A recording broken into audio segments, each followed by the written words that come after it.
Hello you two.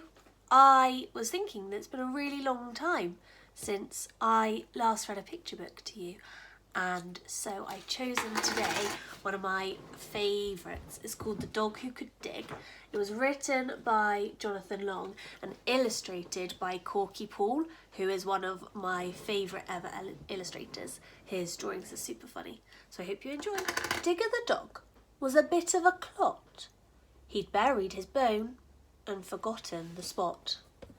He sniffed round the garden in search of his nibble, till he found something nice, and he started to dribble. "That must be my bone," he said, "down in the muck. I knew I would find it with a bit of good luck." So he stuck in his paws, and he scratched and he dug, till he found something hard, and he gave it a tug. When he opened his eyes, can you guess what he found? It wasn't the bone he'd left underground, but a rotten brown shoe with a hole in the toe that someone had dropped a long time ago. If we go back a page and you look, you can see his bone there in the mud, and Digger's dug straight past it. "I can't eat that," Digger said with a frown. "My bone must be deeper. I'll dig further down." So he stuck in his paws, and he scratched and he dug, till he found something else, and he gave it a tug. When he opened his eyes, can you guess what he found? It wasn't the bone he'd left underground, but a coal mining miner, all covered in soot, very surprised to be tugged by the foot. "Sorry," said Digger, "I do beg your pardon. I didn't expect to find you in the garden." The miner was cross. "You bad boy," he hissed as he grabbed Digger's throat in his big hairy fist. "I can't eat him," Digger said with a frown. "My bone must be deeper. I'll dig further down." So he stuck in his paws, and he scratched and he dug, till he found something else, and he gave it a tug. It was terribly heavy, and the dog had to battle, but at last it came out with a shake and a rattle. Can you guess what it was? The thing he had found? A tubular train that chuffed underground, with 24 carriages all full of faces, driven along by a man in red braces.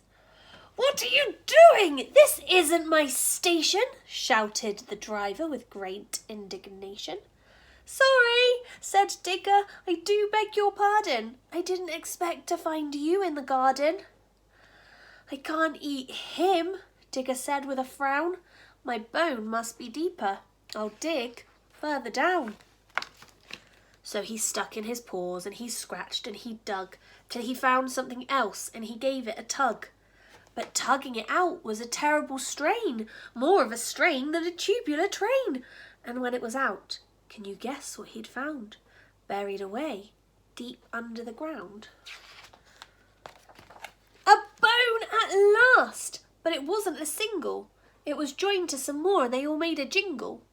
There were big bones aplenty and small ones galore, all that was left of an old dinosaur.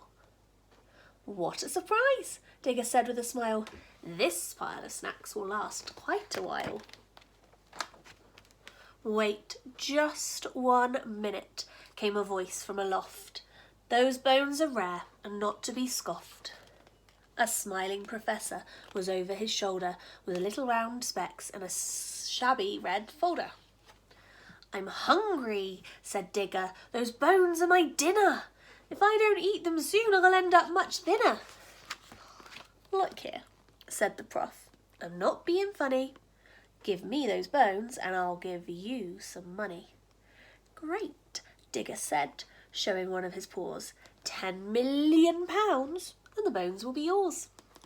The prof scratched her head, saying, and then, "Ah," then paid and drove off with the bones strapped to her car. When she had gone, Digger went to the shops and loaded his trolley with packs of pork chops. He bought burgers and steaks and bangers in strings and hot spicy pies and fried chicken wings.